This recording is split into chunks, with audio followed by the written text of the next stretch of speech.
নির্বাচনের দিন এগিয়ে আসতেই একদিকে যেমন প্রচার পর্ব তুঙ্গে, তেমনি দলবদল অব্যাহত বিভিন্ন জায়গায়। বৃহস্পতিবার কালিয়াগঞ্জ স্টেশন সংলগ্ন ব্লক তৃণমূল কংগ্রেসের কার্যালয়ে বিজেপি থেকে শতাধিক কর্মী সমর্থক যোগ দিলেন তৃণমূলে। তাদের হাতে দলীয় পতাকা তুলে দেন তৃণমূল কংগ্রেস প্রার্থী কৃষ্ণ কল্যাণী।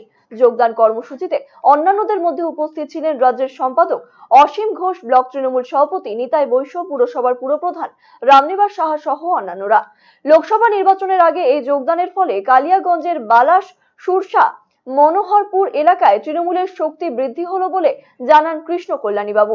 উল্লেখ্য, আগামী 26শে এপ্রিল দ্বিতীয় দফায় হবে রায়গঞ্জ লোকসভা কেন্দ্রের নির্বাচন। তার আগে দল বদল ঘিরে উচ্ছ্বসিত তৃণমূল শিবির।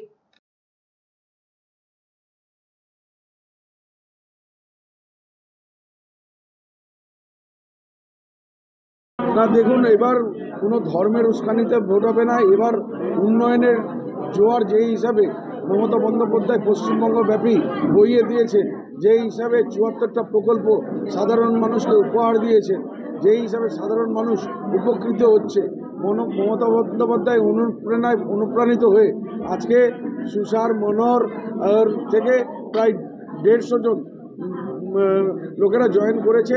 আগামী দিনে এরকম জয়েনিং আরও হতে থাকবে। আগামী দিনে আরও বড় জয়েনিং রয়েছে এখানে। মানে উন্নয়নের সাথে এবার সাধারণ লোক আছে, কর্মের সাথে আছে। ধর্ম যার যার, উৎসব সবার, এটা সবাই বুঝতে পেরেছে।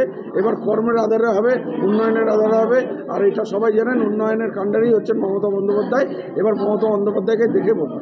আগে বিজেপি করতাম, তৃণমূলে আজকে কেন যোগ দিলে, কার হাত ধরে? আজকে দেখতেছি টিএমসি এক ভালো কাজ করতেছে। আর তাছাড়া আমার বন্টিদা, প্রীতমদা, অমিতদা আছে, এরা আমাদেরকে বলছে যে টিএমসিতে অনেক কিছু আরও ব্যাপার মানে ভালো হবে টিএমসি আসলে। এই জন্য আমরা টিএমসিতে জয়েন দিলাম।